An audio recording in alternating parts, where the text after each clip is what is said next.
And officially, good morning. Welcome to the Market Watch Group Weekly Market Prep. I'm Scott Beck. I am your host. Love Sundays.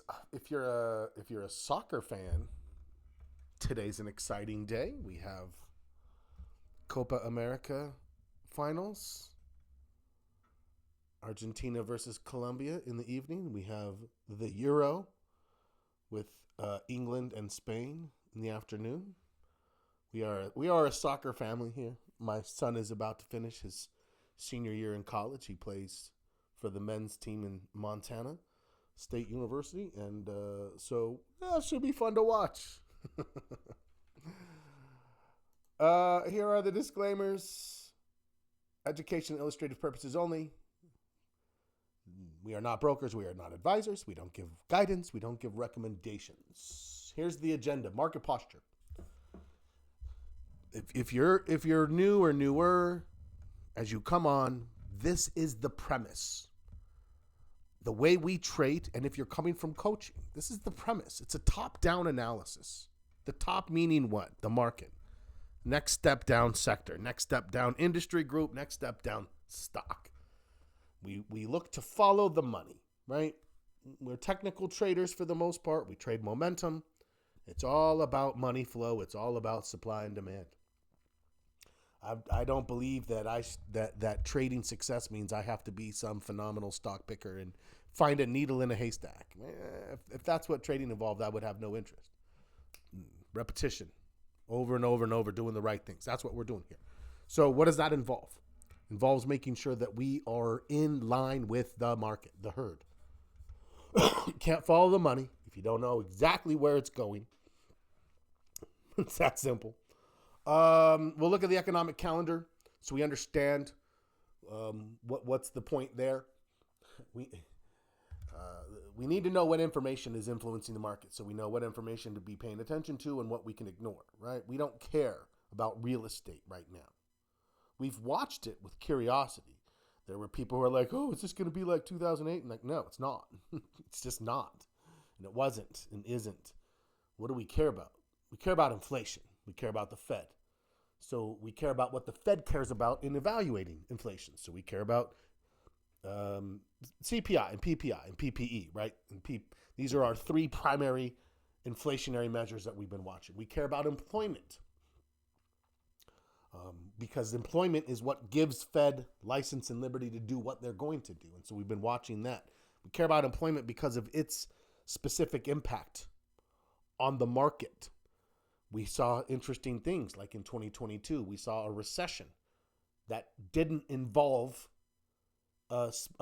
rising unemployment, right? It was a post-COVID recession, post-supply chain disruption, a lot of things that had happened that everyone's like, we're not sure how this is going to play out. Okay. So we had a recession that didn't have a spike in unemployment. So from a stock market standpoint, money just kept flowing in. Everybody's still employed. It's just like, whoa, what's going on? And here we are now. Great. We're focused on the present. What do you see? I try to convince people to stop listening and watching people and focus on price. Don't listen to the talking heads. Focus on price. Okay. We'll do some sector searching. We will do some watch list maintenance. I've been kind of cleaning it as I go. But here's what I'm going to say. Let's make this a more collaborative group effort so that you guys are doing some searching and some things on your own. Make challenges to the watch list. And here's what I mean by that. Like I said, I don't believe that there's there's magic stocks out there. I believe that if we think that technology is strong or chips are strong, then we're going to go find the strongest, most liquid technology stocks. We're going to find the strongest, most liquid chip stocks. If it's financials and specific areas of those sectors, we're going to find the strongest, most liquid. Why? Because that's where the liquidity is. That's where it's easiest to trade. If you're an options trader, you need that, especially if you're building spread trades. I want an efficient market. I don't want to have to lose money every time I trade because there's such wide spreads because it's an inefficient market. So that's part of the formula. What are we going to put onto our watch list? And then we sit and we wait. And every week we wait for the signals and watch over and over and over and over again. Okay, let's get into it. So I don't just solicit, but I beg for comments, questions, and interactions. Oh, look at somebody new came in with the name football. Who is that? And why did you not respond to me when I was mentioning Copa America and the Euro? Come on, football. Welcome to you either way. Okay, sorry. I got distracted by the name list. Let's get started. Where are we starting from? Okay, now, this is available for those who are new. You have a blank copy of this. There is a link to a archived version where you can kind of go back and if you wanted to, just so you have record. I think you'll find it interesting to go back and be like, hey, how does this ebb and flow at various times? So our group's been meeting. We've been keeping this as a group since back here April of last year. So you can go back and you can compare how we scored to market conditions. We haven't had a bear market. We've had a correction, but not a bear market. So if you want to see what it looks like, you can go back in time, take a look at it. Steven, who I don't see here today, has given me, and I'm going to share it soon because I'm about to do some maintenance. This little 3-step process where I copy it, paste it, and then just change the date. He built a macro that automates it, which is just it's fun and helpful and friendly. It's not that big of a deal if we have to do it manually. If you have worked with a spreadsheet, it's a very simple process. If you haven't and you want to ask about it, I will walk through the steps at any point. Here we are. Our 6 components. These are the 6. Now, some people, and I'll tell you that I've seen this many times, where someone's like, Scott, I think you should add, and they might put something about like interest rates or oil prices or the strength of the dollar and I'm not like, no, you're wrong. I'm like, I like to keep this basic structure. You'll notice that I look at interest rates and I look at, Fed expectations and I look at the strength of the dollar. And I'm going to look at these things. This is what I score. That you have full, once it's yours, it's yours. If you want to change the way you do your record keeping, if you want to change the components of your trading plan, if you want to change the components or the weight, right? I've had people say, I think you're not weighting volume enough. I'm going to make it a 2. I'm like, great. I like 6 components, 10 points. It's been this structure for well over a decade now. And I played with it a lot in getting to this structure. So there you go. But certainly, post it, Sandy, post it. And those of you who are here, start asking questions about it. So I can clarify things. But I want to remember that in the trading resources, there are a lot of different links for videos. We have a video for each one of these individual components that just kind of talks about how we score it, why we look at it, what does it mean, and so on and so forth. But I will tell you this. I've been coaching on this basic premise of a market evaluation on a weekly basis for probably, like I said, this version is probably about 12, 13 years ago. I've been coaching this philosophy for about 15 years. And I had people who I hadn't seen for 7, 8 years come up and they're like, I still every week do my market posture. Just having that broader sense of like, I'm not relying on somebody else to tell me what this market is. I have a good, strong presence in it to say, am I doing the right things? Are these the right strategies, the right time frames, the right amount of risk? Is this a strong market or a transitioning market? And the more confident you get with that, the more your risk is going to be at the right levels at the right time. And that's So, all right, let's get started. Enough soapboxing. 1.5, long-term trend. And right now is actually a great time I just reloaded you. You better work. I'm not going to be happy. It was literally, yeah, okay, there we go. I was like literally reloading as we were starting today. Okay, so long-term trend. Now, what are we scoring here? Because everyone's like, you've got a lot of lines, Scott. And I said, yes, right? Yes. In fact, you can kind of trace back our thought process. You can even see there's a set of red lines in here. Do you see these red lines? So we went from these black ones.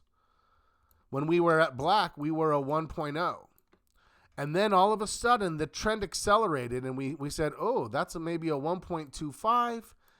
And then we hit this corrective area, and I think we might have dropped back to 1, or maybe I can't remember exactly what we did during this time. Then over here, back in March, we accelerated above the red line. And that's when our score kicked to a 1.5.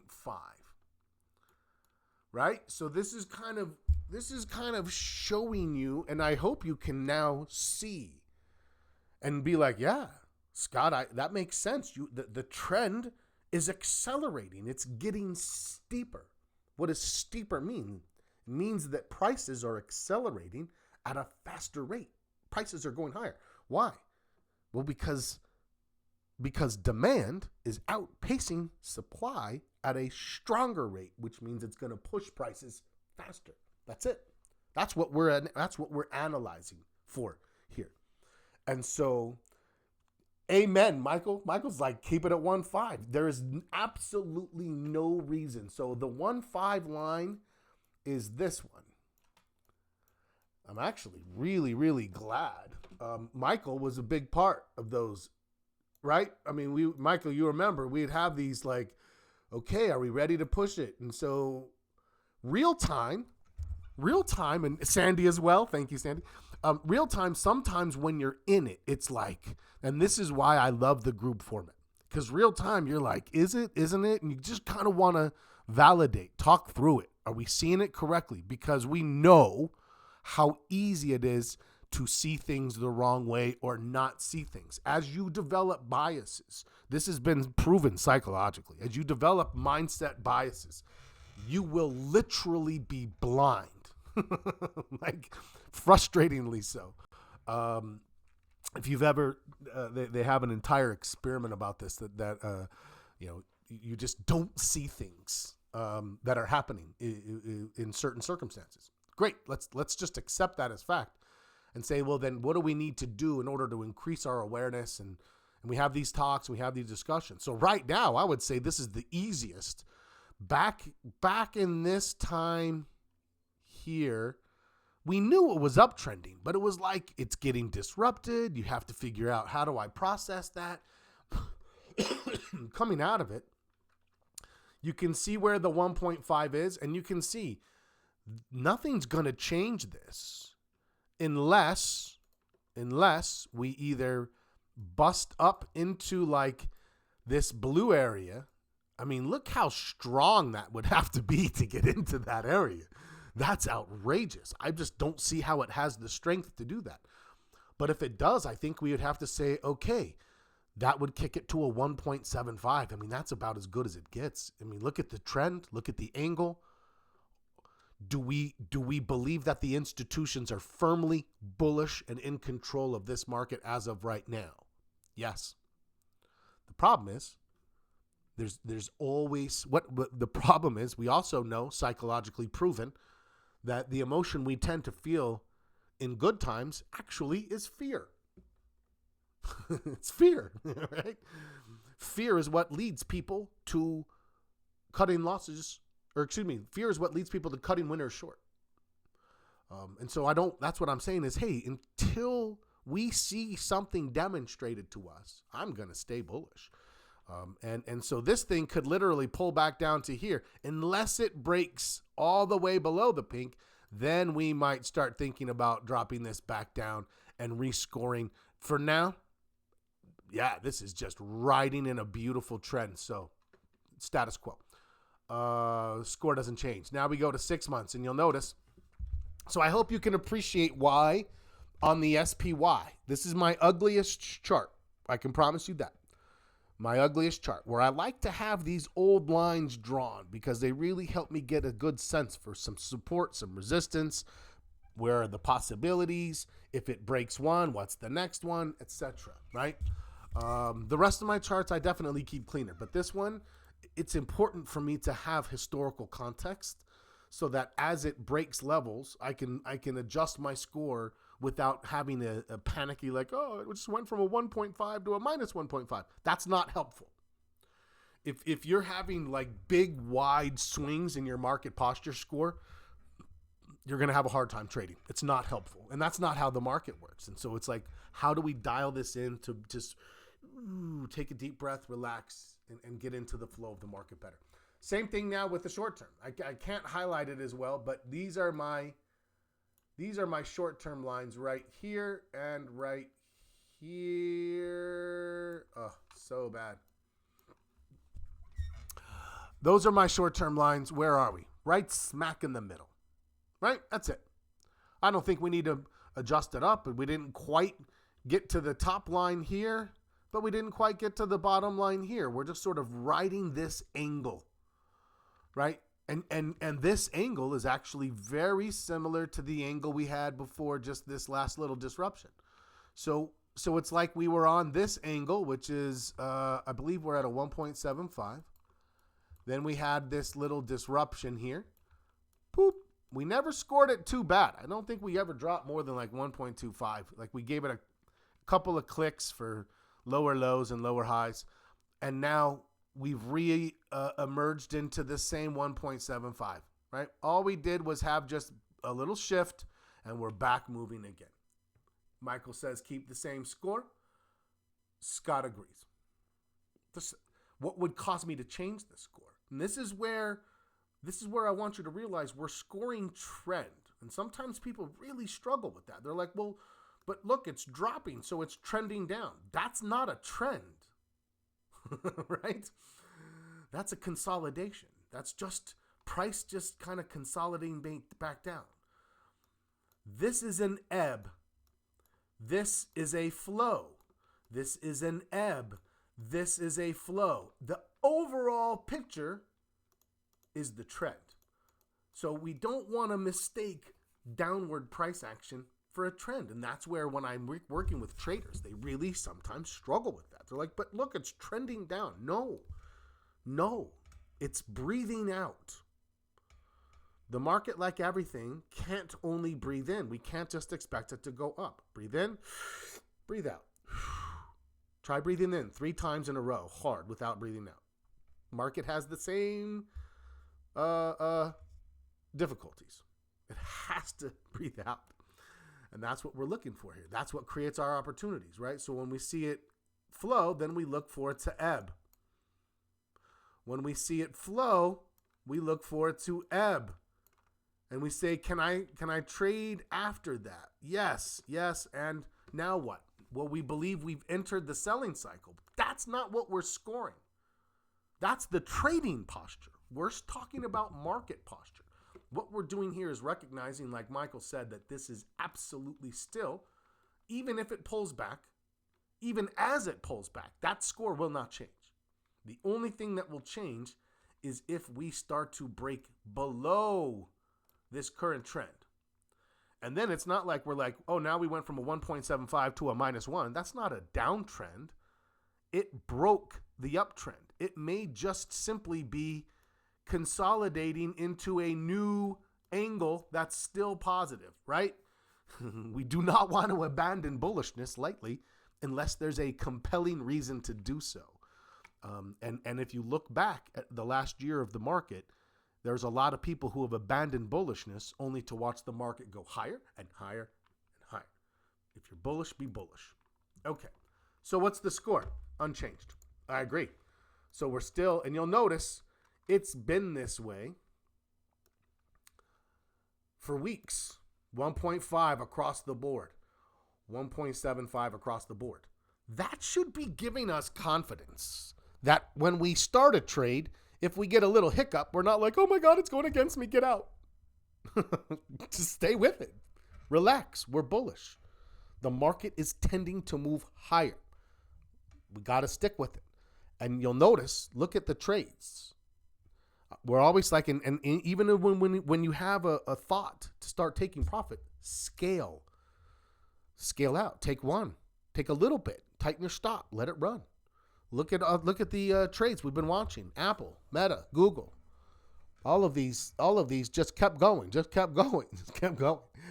And when you get out and you book a profit and you're like, yes, I booked it. And then all of a sudden it goes more. And then it goes, well, you can't get back in now, right? Like there's no reward to risk. There's no entry rule you're just going to have to spectate. So don't abandon bullish lightly. Bob, good to see you. Glad you can make it. Volume. Now, volume we expect to drop. In fact, it's held on longer than I thought it would. I expected it to drop to zero because of the strength we've had in trend. And so if it drops to zero, I'm not going to be like, oh, you guys, we better watch out because the volume dropped to zero. I would say I expect that when we get to a certain level of strength, we don't look for volume anymore because trend supersedes volume. It's that simple. If you have a well-established trend in place, we don't need volume is for breakouts. What is it breaking out of? It's just staying in the trend. It's flowing that way. If it were to try to go against the trend, then it would need volume. If it's going to break support, now it needs to muster some strength. Other than that, average volume is beautiful. Average means status quo. Keep on trending. So let's go score it and see what we think. Because I think this one was going to be an interesting one if I remember from Friday. First, let's drop this down to a 1 month daily. So you'll notice on these first three, I start with a 3-year weekly, and then I just look to find the most relevant price, and that's what I'm scoring. 6 month daily, find the most relevant price, that's what I'm scoring. But I want to see the context. I might be scoring the last 8 months, but I want to see the full 3 years. I might be scoring the last 6-7 weeks, but I want to see all 6 months. I want the broader context, but I'm not scoring it that way. This one is just 1 month daily. So I believe I have, at any given time, 22 days. What am I looking to do here? I'm looking to find the conviction levels. How do I find those? Above average. So here on my volume, you'll notice I have a simple 20-day moving average. It's that green line. Now I have context for what is average so that I can see that's above average there. That's the buyers. These two are both above average. Now, here's what I did. And this is where there's been some points of discussion. I gave this 1 day. And the reason is because if you notice, the advancement in 1 day here and the decline in 1 day here are literally the same thing. So I don't feel like it's appropriate. I think it's appropriate to acknowledge that there are sellers, but not at twice the level of the first one. Okay, so what I want you to understand is we are not dogmatic in the way we analyze. This isn't a formula. This is let's understand the market. What we're trying to understand here is conviction. Who has more conviction when stakes are higher? Stakes are higher, emotions are higher on those above average volume days. So what we want to understand is who, buyers or sellers, is yanking on that rope a little bit harder. So we can say, hey, there might be a shift here. That's what we're looking for. So we don't have to if it's 5-3, it's this. And if it's 4-2, just analyze it and ask yourself, what does it mean? I try to give the same explanation for candlesticks, right? We do not need to be rigid in our analysis. We need to understand it because things are so fluid in the market. So now we have those first two. Okay? Now, then we have this day here. And it's funny because I'm going to give that an X because it was a big volume day and it was red. I mean, it wasn't catastrophic. There was a good amount of volume found in this little swing up that just didn't hold. And there was a good amount of volume here. And so it wasn't really like a terrible day. It wasn't terrible. I'm going to go here, and I'm going to give that an X, and I'm going to give this one a check. Wasn't an astounding day either. So I'm going to say we have 3-2, 3 buying day or 3 selling days, 3 X's, 2 check marks. Equals what? You might think that's a minus. Actually, that equals 0 for me. If it was 2-2, I would still give it if it was 3-3 or 2-2, I'd still give it a 0.25 because the rule for me is tie goes to the buyers. There is an inherent expectation that on selling days, on fearful days, that there is a higher level of pressure. So when it's the same, it's like the buyers are doing their part. That's just a general rule for me. So if it was tied, I would score at 0.25, but it's not tied. It's actually 3-2. Here's what I would tell you, and this is where I was curious if it would come across. Let's say that we actually scored at 3-1. Okay? At 3-1, I would be inclined to score at minus 0.25. But then I'm going to do a sanity check. Okay? And in this sanity check, I am going to start here. That's the beginning of the chart, and end here and draw this line. And if it's sloping up more than just a teeny little bit, I'm going to take my score to 0 if it was negative, right? I'm not going to ever score negatively on volume if we advanced on price. That just doesn't make sense to counteract itself like that, right? So, yeah. We don't need to do that. I don't need to score. I don't need to do that. The sanity check is, yeah, I can live with that being a 0. I don't need volume. If this was the coming out of a correction, right? Let's just say that prior to this, we were coming out of a correction. I would absolutely want this to be at a 0.5, 0.75, where it's demonstrating that the buyers are like smashing and grabbing, and we are now expecting them to regain control. We don't need to expect that. They have control. Things in motion tend to stay in motion. That's the point that we're going off of in this regard, right? We don't need there to be a smash and grab. They've been in control for the last 3 months now. Great. Let's just expect that's going to continue unless we see that outside force, right? The only thing that would surprise us here, the pullback wouldn't surprise us. This is what we expect. Hopefully leading to a trade window through here as this does that. What we don't want is if it breaks through and gets down to this next level. That's when we would be like, oh, now all of a sudden we're going to have what? Our short-term score diminishing. Our volatility score diminishing. Our volume score diminishing. Bam, bam, bam. Just like that, we'll drop from a 5 down to a 3. And what are we doing? We're contracting our risk. Possibly putting a hedge on, looking maybe for some defensive trades. So we are going to move into a defensive posture until we're convinced it's done, just like we did back here, right? That's exactly what happened back here. So we don't trade anticipating that. We're going to wait until it comes and expect that it's going to stay good so that when it does, we're ready to go. That's it. Okay, let's keep going.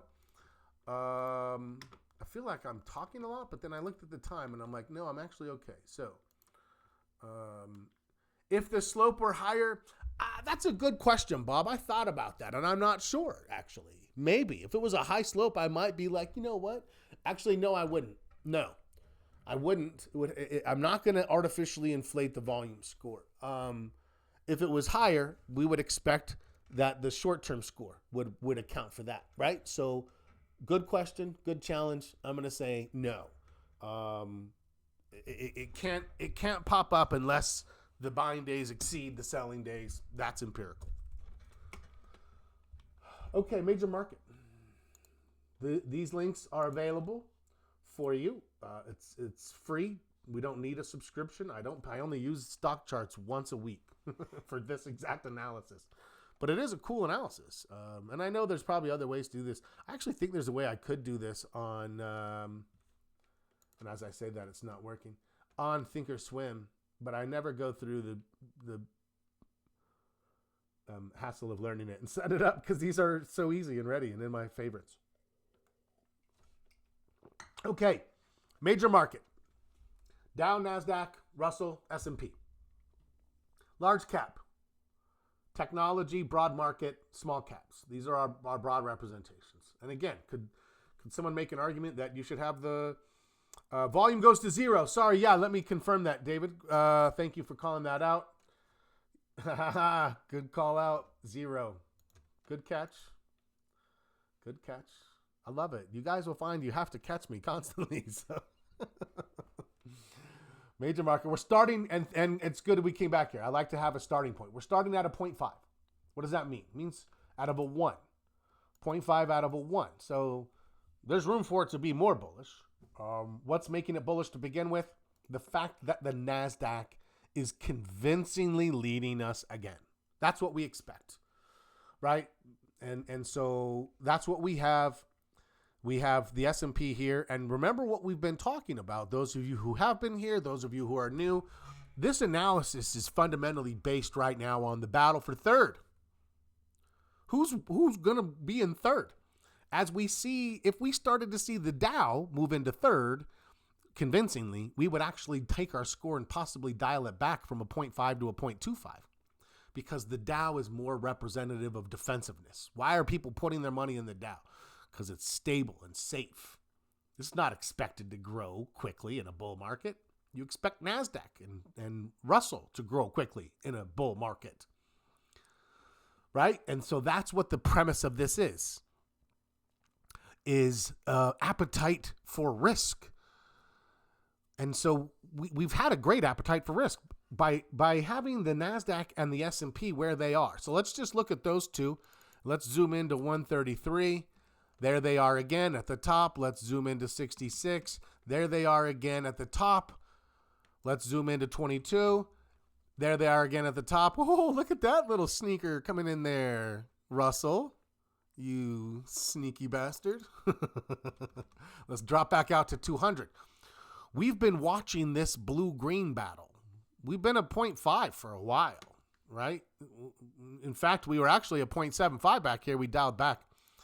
But what we're looking for, what will kick us back to a 0.75 is exactly what we're seeing here. And that is convincing analysis in the battle for third, in the race for third. These two, the Russell's been significantly more volatile, as you'll see. And that's what I mean when I say that the Dow has the stability factor. But they've been moving almost lockstep, just more volatile from the Russell.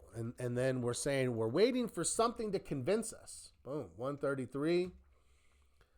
And you'll notice here on the 133, the Russell was falling behind and then all of a sudden shot into a leading position. On the 200, it shot into a leading position. Now on the 133, shooting slightly into a leading position, but still a leading position. Sorry, give me a second. My microphone keeps sinking and it's driving me insane. I need it in a higher position.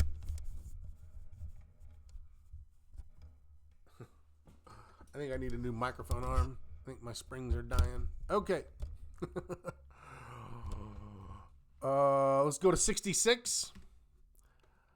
Okay, on the 66, it caught up quickly and barely moved ahead. And on the 22, it shot into this leading position.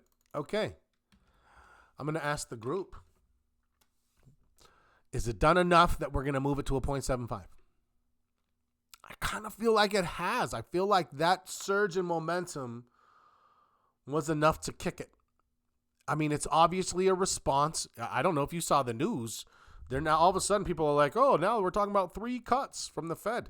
I'm still a bit reluctant, and I might be too reluctant because there's certainly let's pause for this conversation real quickly.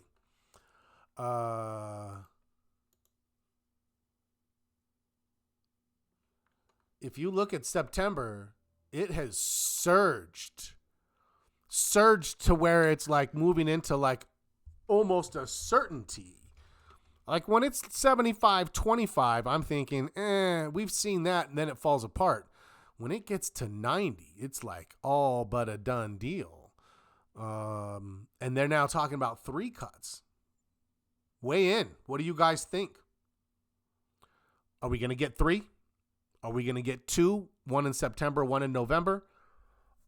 It all of a sudden seems like the Fed is looking to. So,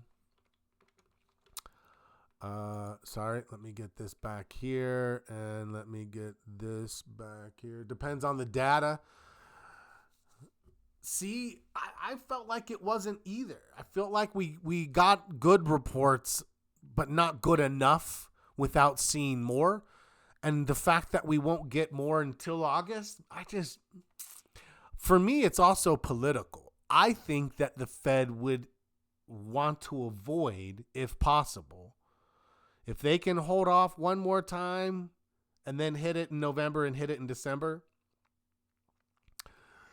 I don't know. I think that there's going to be, not before the election. I think it's too easy not to, Clint, for me.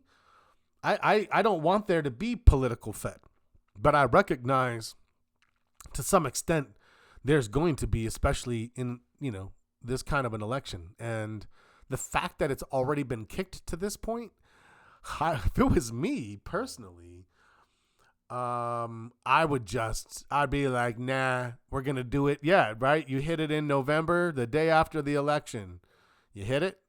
And you hit it again in December, and then you let it coast into 2025. Give it one meeting break to see what it's looking like.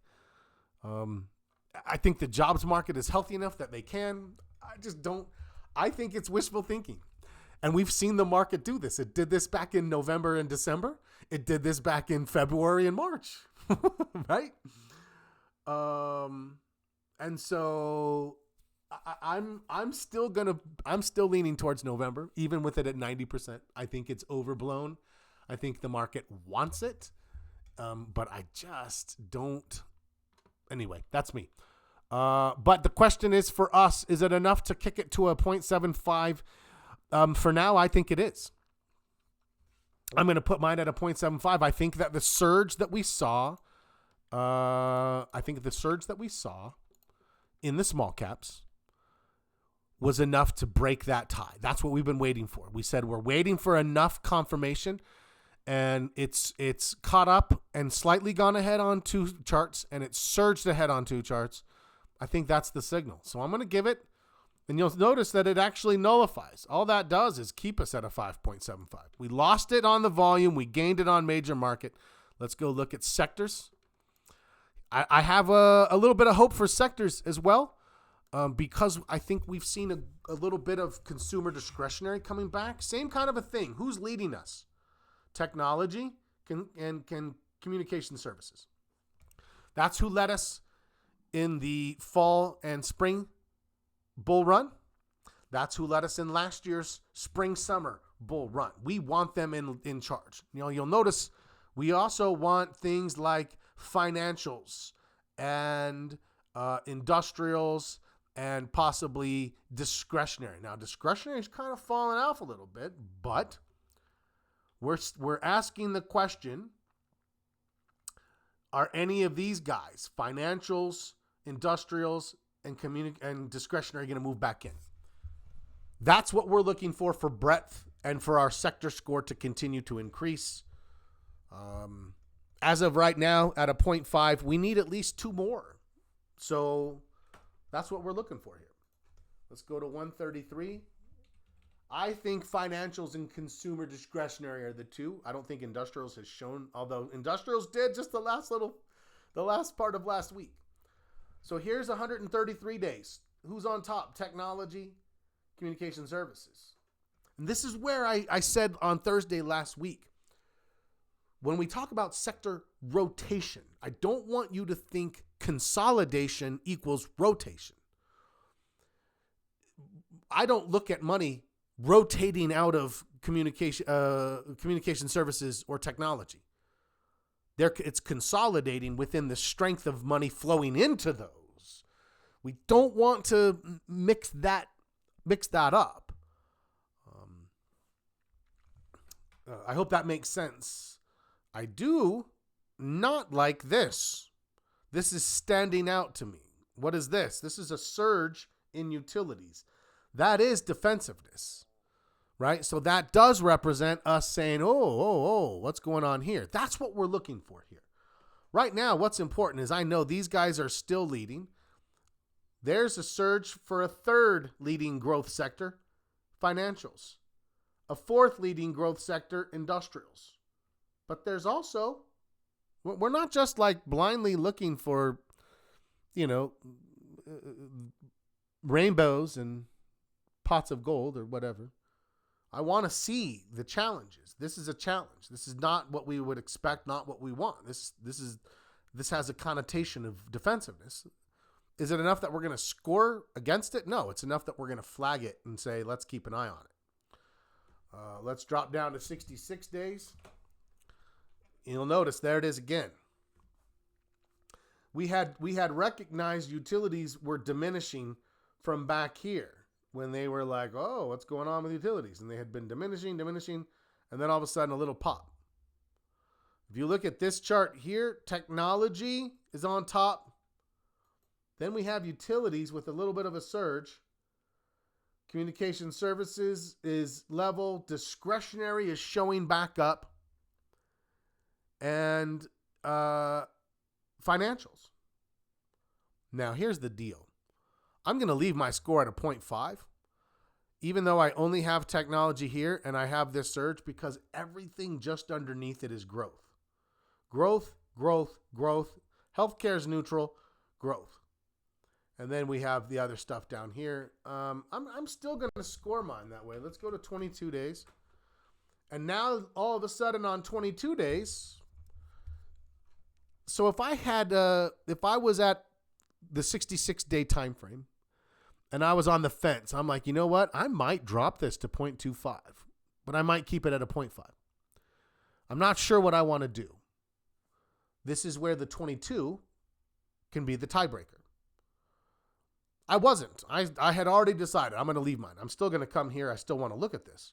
But for me, the 22-day becomes that tiebreaker. So we build context, look to score it, tiebreaker, or look ahead. Look at this search. If this was a tiebreaker, I'd say, oh, look at discretionary, right? We said, look at Amazon. Look at some of the things we've seen coming back in. Where's another surge? Financials. So all of a sudden, right on this one, utilities is here. It's not as strong when we isolate this momentum. In fact, even industrials is stronger from this short-term perspective. So I've acknowledged that there's a weird surge in utilities. I think we should keep our eye on it. Great. That's it. Other than that, I'm going to leave my score the same, 0.5. And that is for both of these. Did I kind of blend those two? I think I did. Oh, no. Major market went up. This is going to stay the same at 0.5. Sorry. I lost my train of thought with which one I was scoring. My fault. And good earnings and financials. Yes. Thank you, David. Saw that. How we come out of earnings is going to help. If we come out of earnings strongly, and financials surges, I think that will be enough to maybe kick this. That gets us back to the 6. This is the area right here. All of these are as good as they're going to be for a while, as far as I can tell. If our score is going to get back into the range of 6, it's either going to be sector rotation kicks up one more notch or volatility kicks up one more notch. This is a great market, though. Like, I don't want you to be like, oh, we're only a 6 is great. I don't think I've seen above a 7 in a few years. So the 6 is very, very strong, very tradable. Anyways, just to help set context. Let's go do the VIX, and then let's go through the watch list. Talk about this week's trading plan. We'll get you out of here maybe 5 minutes late. Today, I am cooking on my new Blackstone griddle. I'm going to make hibachi. I've never done it. I've got all the steak and chicken and shrimp and zucchini and onions and mushrooms. My wife and I are going to make hibachi grill. Can't wait. Okay. The VIX are going into this score. We're a 1.25. That's bullish. We're bullish. Why are we bullish? Because the VIX is low, like very, very low. Remember that the VIX is a representation of fear and diving deeper, institutional fear. You could also use a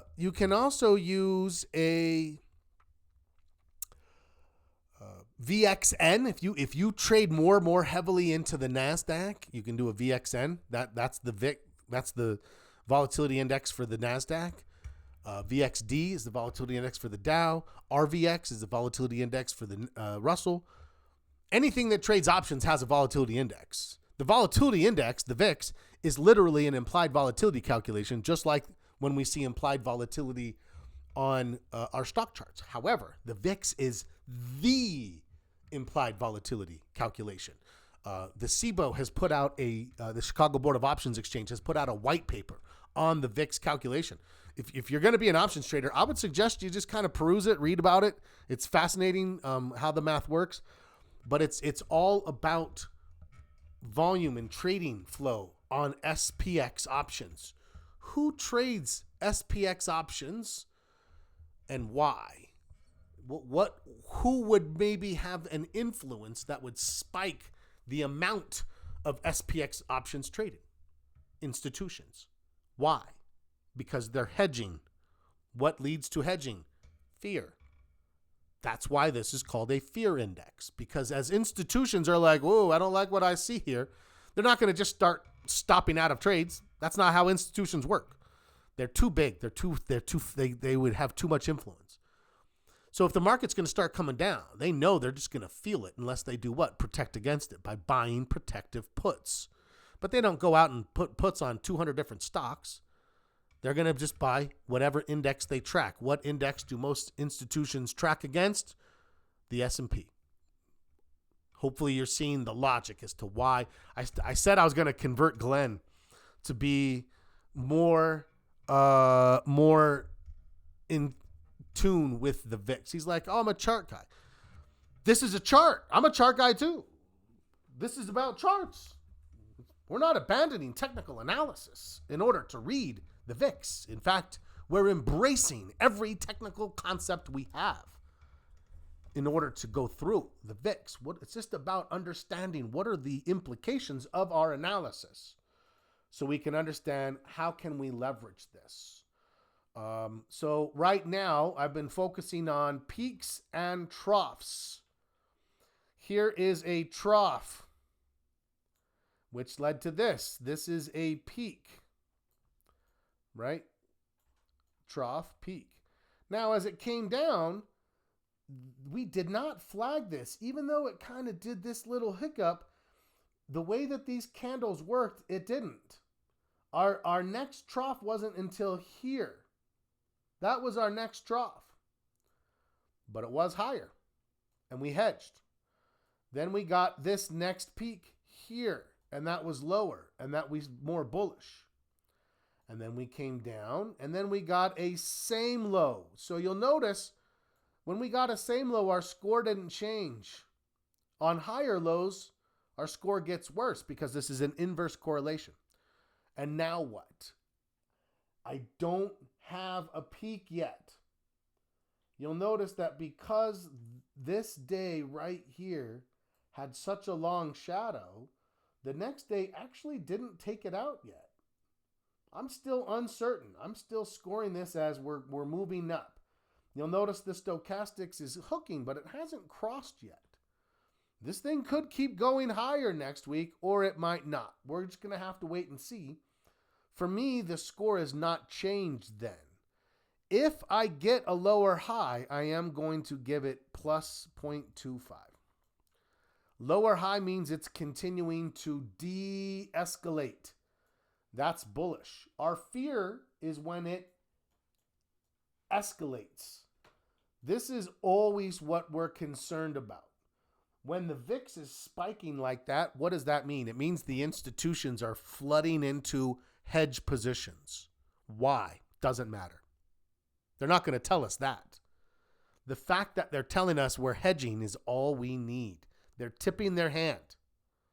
Now, does bad things always happen after that? No. In fact, I made the point recently that the fact that we only spiked to about 20 is very bullish. The last time we looked like this, where it only spiked to 20, was in the year 2019, before the pandemic.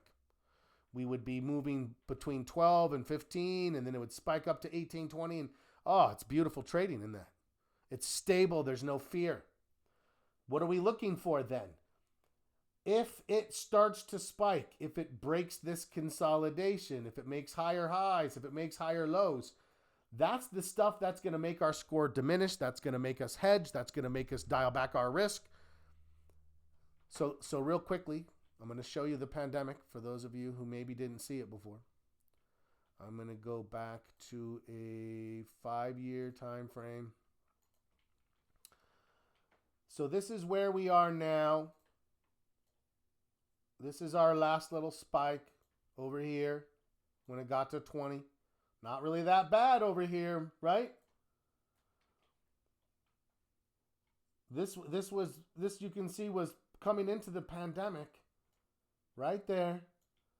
Did we have a spike and a higher low? Yes. I want you to notice that. The answer is yes. The signals that we look for absolutely came up. Good to see you, David. Have a great rest of your day. So what I'm trying to tell you is, if it is going to get bad, we have plenty of things telling us. Don't anticipate bad. Anticipate good's going to continue until we see signs that bad is showing up. Do we have those signs? No, we do not. In fact, this is status quo. It's not better. I'm not gonna raise my score. I'm close to raising my score. If this next week it comes down at all, and doesn't make a higher low, we're gonna raise our score, and that will kick us up to a that'll kick us up to a 6. So that's our final score. I'm gonna quickly crank through the watch lists. And then I'm also going to talk about the trading plan, and then we're gonna get out of here, you guys. So let me do that real quickly here. I lose access to questions when I get to the watch list. Apple. I honestly need more consolidation than this. I think there's maybe more coming, right? More like we got back here. I'm going to be patient on this one, but I'm out of everything. Looks very bullish, though. Am I wrong? AMD. Same situation. What are we looking for here? Looking for this consolidation, looking for the next trade. I don't want to enter this thing now when it's overextended. We missed it. That just happened. Now it needs to take a breath.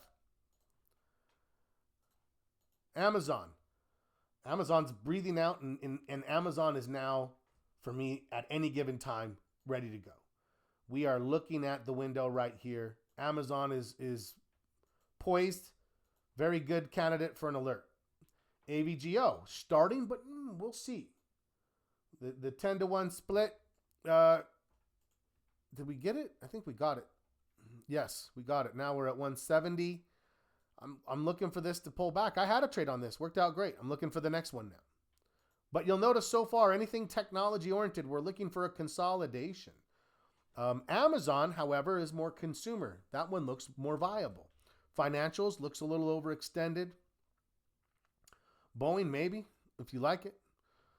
BAC, a little overextended, looking for the pullback.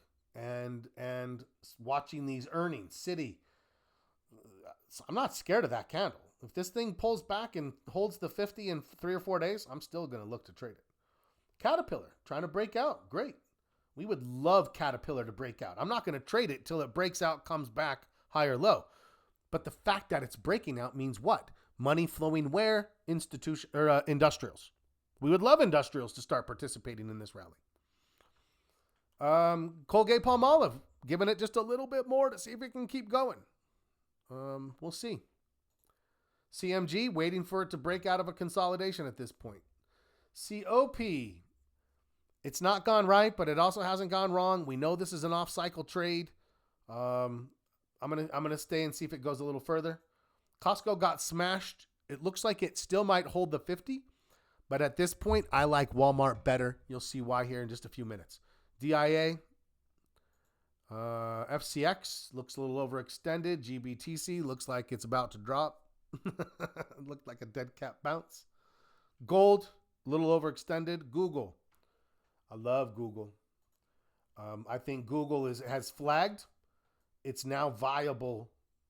It is at any point going to potentially signal a trade. Here's a concern, though. Do we have time before earnings? You don't have a lot of time, but you might catch something. It gives you a pretty fixed end date, though, if you do take the trade, and earnings are something that will close out. IWM, look at the Russell. Can't trade it, but that looks strong. KBH, same thing. Home builders, they're gonna benefit from the same things small caps are gonna benefit from, and that is decreased interest rates. Right? Cheaper money for small businesses, easier to buy new homes for the home builder business. Coca-Cola starting to bounce. I didn't take it. I just left the Colgate Palmolive ride, but looks good. Meta, like Google. I think Google looks a little easier to trade. I think Meta has a little more time. So I'm watching both of them closely. The communication services stocks seem to be a little bit ahead of the technology stocks. So Apple, Microsoft, chips are a little bit behind, whereas communication services looks like it's a little bit closer. Financials, like this one, overextended. Didn't take this one either, but this is in line with Colgate Palmolive and Coca-Cola. There's still some consumer defensiveness showing up. Morgan, looks great. Earnings are close. Need a pullback. There's nothing we can do with financials, but just sort of watch the whole sector go through these earnings and then see how they come out on the other side. Microsoft in consolidation, very close. Actually, I would put Microsoft in the same window as Amazon, as Google. So the chips are maybe a little bit behind. This one still looks pretty good. Yeah, I think we have opportunity setting up. Find a bull market by the dips. That's our philosophy. What do we see? A few stocks dipping. Micron. Is it ever going to bounce? Is it going to stall? We'll just kind of keep watching this and see. Netflix. So I like Meta and Google, but I feel like Netflix, now that it broke the 50, this close to earnings, it not just broke the 50, but it took out this old support level and it took out this resistance level, and below the 50, it had volume on the way down, and it's this close to earnings. What does that tell me to do with Netflix? Absolutely nothing. Be a spectator. Nothing for us to do with that. Okay. NVIDIA, consolidating, but still viable. Palantir, consolidating. You can see a lot of correlation in chips and AI-related stocks, and therefore in the QQQ. SPY looks like it needs a consolidation. TSM, same thing. Oh, look what we got from the dollar. That was one of our concerns over the last couple of weeks, was the dollar breaking higher. We said we want to see it break back down. More than that, we'd like to see it break below the 50. More than that, we'd like to see it stay below the 50. Well, we got 2 out of the 3 things we wanted. Broke back down, broke below the 50. Okay, great. Here's the VIX. Here is Walmart. Put it on the list.